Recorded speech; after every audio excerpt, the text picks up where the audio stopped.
ګرانو لیدونکو السلام علیکم. ستاسو پام راړوم د نن ورځې تازه لنډو مهمو خبرونو ته.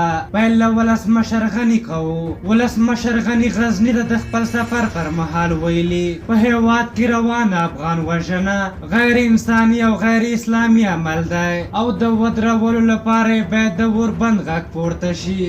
ولسمشر څرګنده کړه سوله الهي امر دی او موږ ورته ژمن یو او غواړو چې وینه بهېدل بند شي.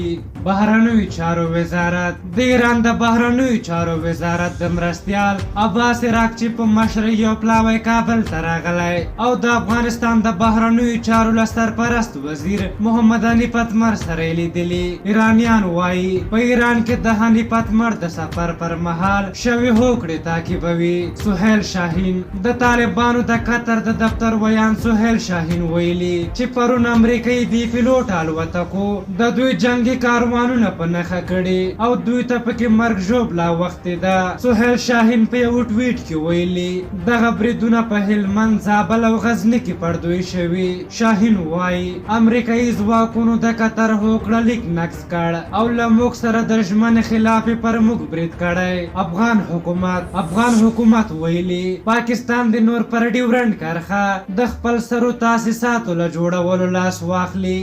دغه راز افغان حکومت د پاکستان د پوځ له لوري د کونړ اړوندو سیمو باندې راکټي بریدونه چې د ځاني او مالي تلفاتو سبب ګرځېدلې غندلي. تواب غورځنګ د افغانستان د ملي امنیت شورا پخوانی ویان ژورنالیست او لیکوال تواب غورځنګ ومړ. د غورځنګ کورنۍ وایي هغه 3 ورځې وړاندې د زړه د ناروغۍ له امله د کابل په یو خصوصي روغتون کې بستر و چې نن یې ساه ورکړه.